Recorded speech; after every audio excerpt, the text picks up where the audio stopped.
प्यारे विद्यार्थियों, आज हम बहुत महत्वपूर्ण चैप्टर इनकम टैक्स का वेतन शीर्षक से करयोग आय की गणना, calculation of taxable income from salary के बारे में चर्चा करने जा रहे हैं। मैं पहले भी आपसे कह चुका हूँ, ये यूनिट फर्स्ट के महत्वपूर्ण चैप्टर हैं। ये चैप्टर लगभग 40% आपका सिलेबस कवर करता है। 40 मार्क्स आपके ये कवर करता है 100 में से, इसलिए इसको पढ़ना बहुत ज़रूरी है। वेतन शीर्षक से करयोग आय की गणना।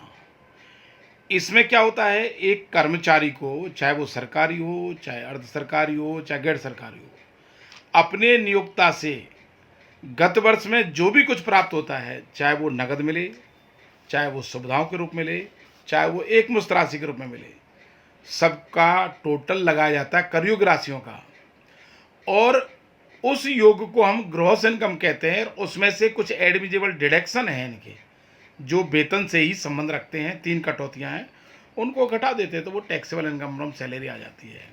ये चैप्टर काफ़ी बड़ा है, 120 पेज का है, लंबा चैप्टर है, प्रोविजंस बहुत हैं, भूलेंगे भी, चिंता करने की ज़रूरत नहीं है, इंटरेस्टिंग चैप्टर है। इस चैप्टर में टैक्सेबल इनकम निकालने से पहले कुछ महत्वपूर्ण बिंदु हैं, लगभग 14, उनकी हम चर्चा करेंगे। 14 बिंदु आपके कंसेप्ट क्लियर कर देंगे कि वेतन शीर्षक से करयोग आय की गणना करने के लिए इनका क्या मतलब है, अभी हम चर्चा करेंगे। उसके बाद आप देख रहे हैं, एक में चार्ट मैंने बनाया है, ये calculation of taxable income from salary for the assessment year 2020-21, कर निर्धारण वर्ष 2020-21 है। इस कर निर्धारण वर्ष में गत वर्ष की इनकम पर कर लगेगा। गत वर्ष कौन सी होगी? 2019-2020। अवधि होगी 1 अप्रैल 2019 से लेकर के और 31 मार्च 2020। सारी इनकम अप्रैल से मार्च चली जाती हैं, लेकिन सरकारी कर्मचारी और ऐसे कर्मचारी जिनको वेतन अगले महीने की प्रथम तारीख को प्राप्त होता है, वहाँ पर मार्च 19 से लेकर के और फरवरी 20 तक की इनकम को शामिल किया जाएगा। देखिए, इसमें बहुत सारे पॉइंट हैं, लेकिन मैंने इस इनकम को, इस चार्ट को इस तरह से तैयार किया है। ए मॉनेटरी सैलरी जो मुद्रा के रूप में प्राप्त होगी, ये सैकड़ों प्रावधान हैं, लेकिन हम इनमें केवल 5 पॉइंटों में पूरे उसको कवर करने का प्रयास करेंगे कि आपको वेतन में जो नगद मिलता है, उसमें कौन कौन से 5 पॉइंट हैं जिनके बारे में हम चर्चा करेंगे। जैसे बेसिक पे हुआ, डियरनेंस पे हुआ, बोनस हुआ, कमीशन फीस हुई और अलाउंसेज हुए। बहुत सारे अलाउंसेज हैं, उनके बारे में हम चर्चा करेंगे। और जब ये 5 पॉइंट कवर हो जाएंगे तो ए पार्ट हमारा ख़त्म हो जाएगा। समझ में आ रहा है? ये ए पार्ट बहुत महत्वपूर्ण है। बेसिक पे के ऊपर पूरी इनकम शामिल की जाएगी, पूरी सैलरी का सवाल डिपेंड होता है, इसलिए बेसिक पे हमको निकालना आना चाहिए। जैसे जैसे हम आगे बढ़ेंगे तब हम चर्चा करेंगे। ये मैं केवल एक चर्चा कर रहा हूँ, बाकी इस सबको पढ़ने से पहले महत्वपूर्ण नियम 14 हैं, उनके बारे में चर्चा करेंगे। दूसरा, न्यू पेंशन स्कीम 1 जनवरी 2004 के बाद जितने भी लोग नए लगे हैं उनको पेंशन सिस्टम नहीं है, एनपीएस सिस्टम है। एनपीएस क्या होता है, इसका क्या प्रावधान है, 80CC-D के अंतर्गत हम चर्चा करेंगे। ये अकेला पॉइंट है। Profit in lieu of salary, वेतन के स्थान पर लाभ, वेतन के स्थान पर जो ये एक मुश्त के रूप में मिलते हैं, ये कौन कौन से पॉइंट हैं, इनके बारे में हम चर्चा करेंगे।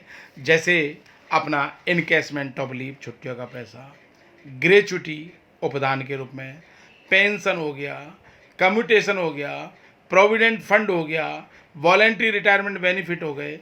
ये हमारे 6 बिंदु हैं, ये बड़े बिंदु हैं। इनमें से 3 बिंदु हर सवाल में आएंगे, इसलिए इन 6 के बारे में चर्चा हम जैसे जैसे चैप्टर पढ़ेंगे तब करेंगे। ध्यान से देखें।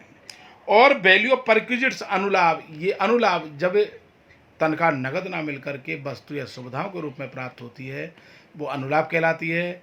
ये अनुलाभ 2 प्रकार के हैं। सभी श्रेणी के कर्मचारियों के लिए करयोग अनुलाभ, जिसमें कर्मचारी चाहे छोटा हो चाहे बड़ा हो, वो टैक्सेबल किए जाएंगे, वो 4 हैं।